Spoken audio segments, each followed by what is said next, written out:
going on there, guys? We're back with another one. And I want to talk about this point because it's a point I mentioned in the original video I did on Molly Qerim, her departure from ESPN, and the reason behind it. Now, I've seen a lot of other theories out there, but Marcellus Wiley uh, kind of went with what I was saying in my first video. And I'm going to play the clip of me saying that, and I'm going to show you what Marcellus Wiley, Kendrick Perkins, and also something Stephen A. Smith said to Cam Newton about his influence on who gets paid over there at ESPN. Let's check it out. I did see something yesterday, and I saw that shortly after she announced that she was going to no longer be at ESPN, they reached a deal with Malika Andrews. And so I wonder what she was asking for in the negotiations. Were they saying they were going to get the money she was asking for? Were they going to give that to Malika Andrews? When it was a Kenyan, Perkins. Perkins had his deal. And when Perkins was up, remember, Perkins was getting a day job rate, and he turned that into $700,000 a year job. Perkins just talked about that recently, about how Stephen A. Smith has that pull. Stephen A. Smith even talked about that when he checked Cam Newton recently, talking about, hey, I've hooked a lot of guys up with money around here. Dan Orlovsky raised his hand in that moment. Ryan Clark, obviously, another beneficiary of Stephen A. Smith. When he signs off on you, when he signs for you, you get what you want. But guess what?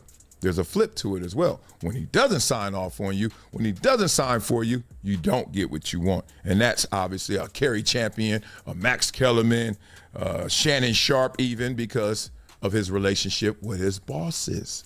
Now, think about this. That relationship allows him to know information that others don't and have influence that others don't. How much you could get paid. You can get the money if I sign off on it, or you can get what you want if I sign off on it. But the thing is, he didn't. How did he know so much about Shannon's situation? And as soon as Shannon went through that fire, he was the first one on air saying, come on, man, and talking on both sides because of the bosses, because he was in that meeting. Think about if you're Molly, you're working at a network where Mina Kimes is making way more money than you, and Mina Kimes is the number what on what show, right? You're number 2 on the number 1 show, and she is what on what shows, right? So your point is like, and you know, you see Malika Andrews, all that, that's a different lane, that's a whole different animal, different beast. But the point is, she's seeing not only people getting paid, and none of them really on the number 1 show. Think about it, Malika's show, always struggling in terms of who's going to be on there. Oh, the cast is not it. Oh, they haven't got their traction yet, but she getting paid. Mina Kimes, a lot of people criticizing her. At the same time, she getting paid. And then you, Molly, I'm number 2 on the number 1 show we got, and I can't get none. Now, we're going to get into those 2 clips that he referenced about what Kendrick Perkins had to say and what Cam Newton had to say. Let's check those out. And nobody could tell me nothing about Stephen A. because, quick story, I'm on the back end. This is my second year, right? My second year working at ESPN, I was working days. And days is you may work like 85 days out the year. It's a day rate. You're not a full-time employee. It's a day rate. They may pay you $2,500, $2,700 a day. I run out of days, and we getting close to the playoff time. Stephen A. called. He like, what happened? I just requested you on first take for this whole entire week. I'm like, I'm out of days. He like, I'm going to call you right back. I'm like, all right, cool. Call me right back. He like, you going to be hearing from the bosses tomorrow. Tore that contract up. I had another year on that contract. Tore that up and gave me a whole nother contract for another 3 years at like $700,000 a year. I'm like, damn. There's plenty of people throughout ESPN's history I have helped get theirs. And anybody who would challenge what the hell I just said to you on national television, they better beware. They better not utter that publicly. Because I can tell you, and I didn't say one, I said many. And by the way, Cam Newton, while you're doing that, you can ask the bosses themselves. Plenty of times, spanning my 20 plus years here. Look at the roster. Look at the people here. Look at the diversity on the air. Oh, trust me, I will proudly stand up on a banner and say, I got a little something to do with that. Because there's plenty of people that I have fought for over the years. That has never ever changed? To answer that question I'm directly. probably one of those. So shout out to Stephen A. for that. So I appreciate it. No, so back to that. You ain't the only one on the screen. No. But two things. Hold on. Stephen I A. threw you a layup.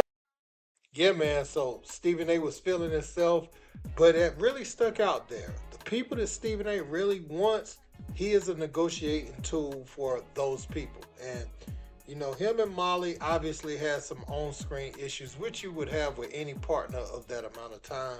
People was even wondering, where's their personal lives getting interwoven together and causing rifts on the set. But I really just think, you know, as far as what they were going through, Molly, I've stated several times in other videos, I thought she wanted a larger role and she wanted to be more than just a moderator. She wanted to interject and give her points, which, you know, came to the dismay of the viewers a lot of times. They like, Molly, just moderate. You do that really good. But when you mix things in, certain times you don't have points.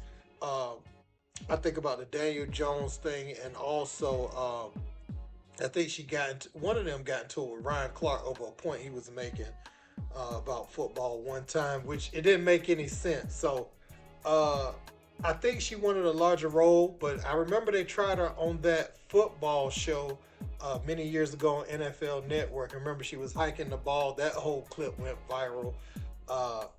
And, you know, for now, I think Molly, I think she does good at moderating, but maybe she does something totally different in broadcasting. Obviously, you know, she went to school to be able to serve in different roles on television, and you know, she's got her experience there, but that chapter of her life is over. You know, I guess you know what they're saying, or what Marcellus is saying in his video, is that ESPN is still paying her similar to Max, because I know you can't just walk out of the whole network, right? She probably still has some sort of ESPN contract, but the quitting abruptly, I just wonder what that constitutes, because that should be grounds for like the company to terminate her contract if they wanted her to.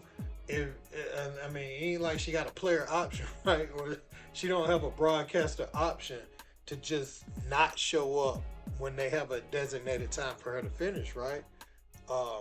Now ESPN probably reached out and told her to put that out there. That's the only way I could think, you know, that is plausible for her to do, because unless it's like the Max situation, you know, just be quiet. We'll finish this out, especially since it just runs through maybe December.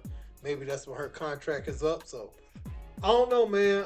And maybe she built up enough vacation days, you know, to take that amount of time off. We'll see, though, man. We'll see. But yeah, I kind of want to throw that in there because Marcellus Wiley, you can see what I said earlier, and that's kind of what he was saying as far as Mina Kimes and Malika Andrews getting paid, and also Stephen A's influence over the network on who gets paid and who doesn't, who stays, who leaves. And so, yeah, there we have it, man. Let me know what you guys think in the comments. Don't forget to like, share, and subscribe. Till next time. Peace.